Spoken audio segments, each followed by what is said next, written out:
Maraming salamat po aming ginoong tagapamahalang hukom at sa atin pong ginoong Pangulo. Meron po akong katanungan para sa persecution. Sa akin pong mga kaibigan sa prosecution. Napakahalaga po sa bawat pagdinig ay yung nagsasabi ng katotohanan. Tama po ba? Tama po. Opo. Pagka ang isang witness po ay naging halimbawa ng paiba-iba ang sinasabi, ano pong tawag dito? Di ba po kasinungalingan? This is a hypothetical question, Apo. Your Honor. You are not referring to any particular witness? Si Las Cañas po. Yung inyo pong pinakitang affidavit, Your Honor? alam niyo po, hindi pa po ako tapos, kaibigan. Alam niyo po, napakalungkot po para sa amin na marinig na merong kayong ibinigay na affidavit na nabahiran dito po sa loob ng Senado. Dito sa plenaryo ng Senado ay nabahiran ng matinding masasabi nating kasinungalingan sapagkat magkaiba ang kanyang sinabi. October 3, 2016, sinabi niya walang kinalaman ang Pangulong Rodrigo Roa Duterte. February 20, March 6, na iba na ang istorya. Ang tanong ko po, ano ang tawag sa taong paiba-iba ang sinasabi? Di ba po sinungaling? May I answer, Your Honor? Opo. Kagaya po ng aking binigyang linaw kanina. At paulit-ulit na rin pong sinabi ng ating presiding officer. Pakisagot na lang po kasi yun lang po ang tanong. Tama po ba o mali na tawaging sinungaling ang taong iba-iba ang sinasabi? I'm sorry, Your Honor, but I need to qualify my answer. Mr. Presiding Officer, isang simpleng tanong lang po. The lead prosecutor may agree or disagree or state a different characterization. I can state a different characterization if I'm asked by the good Senator Judge. You may disagree or agree with the Your statement Honor. of the Honorable Senator Judge Padilla. Feel free to say no or yes, Counsel. Kagalang-galang ng mga senator judges at sa atin pong mga nanonood na kababayan. Dahil binanggit po ng kagalang-galang na Senador Robin Padilla ang pangalan at ang affidavit ni Arturo Las Cañas, nais ko pong linawin ang kanina ko pong manifestasyon. Ito po ay ipresenta sa impeachment court bilang bahagi ng Presiding testimonya Officer, ng witness. hindi pa din po sinasagot ang... Lead prosecutor, the response, it's not responsive to the question of Senator Judge Padilla. Allow me to, if the good Senator Judge will allow the presiding officer, pwede ba nating sabihin, lead prosecutor, na ang testigong pabago-bago ang kanyang testimonya sa magkakaibang petsa o araw o panahon ay isang testigong hindi maaasahan?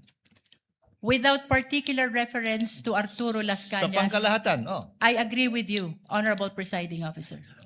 posible nagsisinungaling siya sa isa, nagsasabi ng totoo sa isa, o nagsisinungaling sa isa, nagsasabi ng totoo sa isa, hindi na natin malalaman yun. Tama po ba yan? Without particular reference to Arturo Las Cañas, I agree with you, Honorable Presiding Officer. Thank you. Maraming salamat po, aming ginoong You may proceed, tagapamahalang Senator hukom. Judge Padilla. Opo. Kasi po, katulad po ng sinabi ng aming Senator Judge, 10,000 hours, Pampilo Lacson, napakaliwanag po ng sinabi niya. At kami din po dito, ako po mismo ay gumawa din ng panukala na dapat yung mga nagsisinungaling dito, yung mga paiba-iba ng testimony na nagiging aming mga witness ay dagdagan dapat ang sintensya ng perjury. Kailangan amendahan ang batas na yan. Ngayon, bilang pakiusap po sa inyo, sa prosecution, pwede po ba na sana ay maiwasan natin ang pagbibigay ng witness na may kasong perjury? Hindi na po ito si Las Cañas. Ang sinasabi ko po ay yung dalawang mahal nating witness, si Attorney Jeremy Lotok at si NBI Agent Talilong, na sa mga oras na ito ay may kasong hinaharap na perjury. Pwede po bang iwasan natin na may mga ganito tayong witness para ang nasasakdal po kasi dito ay ibinoto ng 32 million na tao. Sana po, aming mga mahal na kaibigan sa prosecution, ay isipin nating mabuti bago po tayo magbigay ng mga witness na may perjury na kaso o nagkaroon po kami ng dahilan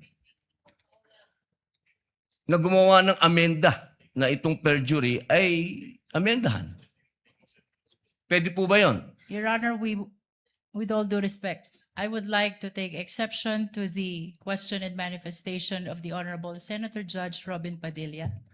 First of all, we were able to verify already that there are no cases pending against the prosecution witnesses. In addition, Your Honor, and only to respond to the concern of the Honorable Senator Judge Padilla, ang conviction po ay hindi ground for disqualification unless it is final and unless it is punishable by more than 1 year and that the crime constitutes moral turpitude. Alam niyo po, napakaganda po ng inyong sagot. Sana hindi one-sided ang ating persecution. Ano? Kasi, alam niyo, pag kayo ang pagpabor sa inyo, alam niyo, bawal po ang ginagawa. Kindly maintain Presiding order officer, within the bawal po court. ang ginagawa nitong nasa harap natin, nagkukomento. Kindly maintain order in the court. The Sergeant at Arms, by authority of the Senate President, is directed to kindly maintain. Hindi po order in the sila court. allowed. Mag-ingay. Korte po ito. Thank you. You may proceed, Senator Judge. Who was speaking? Ako po. You may proceed, Senator Judge. I was Padilla. interrupted. With due English. apologies. So, ibig niyo pong sabihin, yung mga senator judges dito ngayon na humaharap sa kaso, na hindi po pinapayagan ng ombudsman at hindi pa rin sila guilty, ano pong ibig niyo sabihin? Your Honor, with all due respect, ang question niyo po kanina ay kaugnay ng pagtistigo. Testigo nga, Referring to judges the nga yung witnesses of sinasabi the eh. prosecution, Your Honor. Ang usapan po ay yung guilty or not guilty. Okay? So, tatanong na po ako ng bago. Opo. Pwede po ba? May I be clarified, Your Honor, on your last question about the senator you said are facing cases? Lead counsel, I think that was more Alam of niyo a- po, malinaw na po yung sinabi ko and wala po kayong karapatan magtanong Hindi, sa Senator Judge. diliwanagin ko nga po. I think Senator Judge Padilla was making a manifestation and not posing a question to the lead prosecutor in relation to our two colleagues. You may proceed, Senator Judge Padilla. Maraming salamat po, Ginoong tagapamahalang hukom. Pwede na po ba tayong mag-advance ng katanungan? Yes, Your Honor. Apo. Yung pong sinasabi ninyo, bakit nyo po nababanggit ang ICC dito?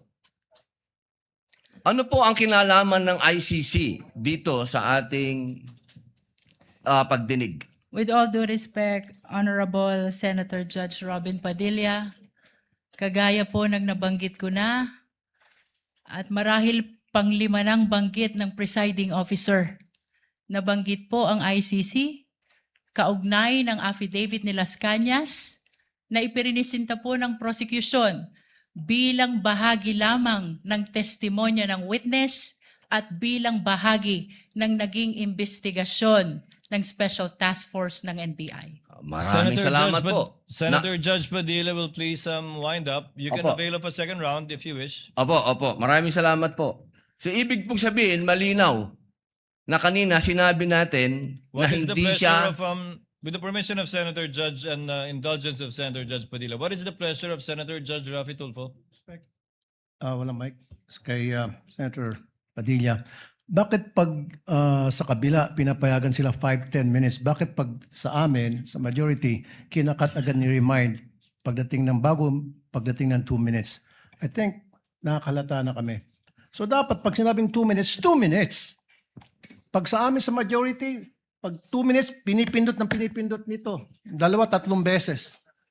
Totoo yan. Pero pag sa minority, umaabot na ng 5 minutes, 10 minutes. At meron akong record yan. Pinapayagan. Why? Thank you. The comments of Senator Judge Rafi Tulfo is recognized. However, the chair would like to point out that in the impeachment court, there is no majority nor minority. We are all senator judges. And Senator Lacson earlier requested also an additional time to finish his point, which the chair allowed. That's why the chair reminded Senator Judge Padilla to wind up because Hindi. his time already lapsed. Kaya nga, Mr. Presiding Officer, I'm sorry, I do have a lot of respect in you. Yung sa akin lang, kahit na sino senador, kapag dating na ng 2 minutes, pinipindutan ng bell eh. Ako ilang beses na ako nang pindutan ng bell. Nakakairita eh. Samantalang yung iba, hindi pinipindutan ng bell, umabot pa ng 5 minutes. I'm not referring to anybody here now. Yun lang yun eh. Kaya nga kuminsan, binubulungan ko na nandiyan eh. Oy, pindutin mo na yung bell. Para naman makapagsalita yung iba. Yun lang po. Wala na akong tinutukoy dito. Dapat maging fair tayo yung sa nagpipindot ng bell. Pag sinabing 2 minutes regardless kahit na sinong senador yan. Thank you. The clerk of court is instructed to kindly relate to the bell ringer. To kindly be consistent in doing the polite reminder to the senator judges with respect to the time allotted. Sir Presiding Senator Officer. Judge Yes. Cayetano Alan. No, I take the comments of Senator Tulfo in order. I respect your opinion, but just to put on record, as you said, Senator Lacson a while ago asked for more time, binigay. Walang bell yon. Yesterday, 2 bell sa akin. 2 o 3? Dalawa lang ang bilang ko. 2 lang bilang mo. And maybe the solution is that after the first, isang bell na lang, pero kasi from the start of the impeachment trial, we asked the presiding officer at sabi mo nga, liberality, because then if we can't ask questions, baka magkaroon ng motion or mas lalong tatagal. Maybe you've been doing it naman, but yun nga, yung just ask to wrap up. But konting, we all want to get back to work. There's so much that we want to do. At least, wala ngang majority-minority, but at least wala ngang threat ng kaso sa majority. Kami magsalita dito, parang may sword sa aming nakatutok. So, konting pagbibigay din sa amin ng konting liberality din sa pagtatanong. Yes. But in accordance with the rules, tama naman po yung sinabi ni Senator Tulfo. The presiding officer shall take in advisement the points raised by Senator Judge Rafi Tulfo as well as the point raised by Senator Judge Allen. And in that spirit, kindly wind up, Senator Opo. Judge Padilla. Ginoong tagapamahalang hukom, nais ko lamang pong sagutin ang ating kaibigan na si Senator Rafi Tulfo. Sandali lang po. Kaibigan, mas mahaba kasi yung sagot ng ating prosecution. Ako po ay nagtatanong lamang ng oo ba o hindi. Opo. Pasensya na po. Opo. Kindly wind up, Senator Judge Padilla, but you're gonna Opo. avail of the Maraming second round salamat if there po. is one. Tatalon na po ako. Dito na po ako sa aking kaibigan. Maraming salamat po, kaibigan. Opo. Sa akin pong kaibigan, kay Attorney Matibag, mahal na saksi. Mabilis lang po ito. Ako po ay napunta sa PDP Laban dahil po sa inyo? Tama po. Opo. Kayo po ang kumimbinsi sa akin. Tama po. Campaign manager nyo pa po. Opo. At masasabi po natin na isa kayo sa nagpa-number 1 po sa akin. Tama po. Sa lugar po namin, number 1 po kayo. Opo. Attorney Matibag, sumama po ako sa inyo dahil alam ko na isa po kayo sa arkitekto ng pagkapanalo ni President Rodrigo Roa Duterte. Tama po ba? Hindi po. Sapagkat noong 2016, ako po ay ang campaign manager ng Region 4A ni Secretary Mar Rojas po. Ayun. So hindi po kayo connected nung panahon na yon kay Pangulong Rodrigo Roa Duterte? Hindi po. Opo. Kung kayo po ay nagtatrabaho sa mga iba't ibang politiko, kayo po ba ay matatawag na political analyst o political ano pang tawag po doon? Yung mga nagsasagawa, nagpapatakbo ng politika ng bawat politiko? Well, maaari pong matawag na tayo ay tumutulong sa ating pinaniniwalaan na kung sino po ang dapat manungkulan sa ating bayan. Opo. Ibig po sabihin, pwede po kayong gumawa ng isang kandidato at manalo. Makatulong lang po. Sapagkat ang paniwala ko po, hindi naman po isang tao, lalo na ako, ang magpapanalo ng isang kandidato. Opo. So ngayon po, masasabi po natin na pwede po kayong magtrabaho bilang isang political operator? Ano po bang konteksto ng political operator? Ang ibig ko po sabihin, ako po ay nasasama sa isang political party noon. So tumutulong po tayong maipanalo ang isang kandidato ng political party. Opo. Maipanalo lang po? O ano po ba ang trabaho ng political operator sa Pilipinas? Pwedeng gumawa? Pwede din sumira? Well, ang political operator to be successful, kailangan po yung kanyang sasamahan ay magtagumpay ang kanya pong laban at advokasya. Okay. Yun lang po. Maraming salamat po, kaibigang attorney. Thank you, Senator Judge Padilla.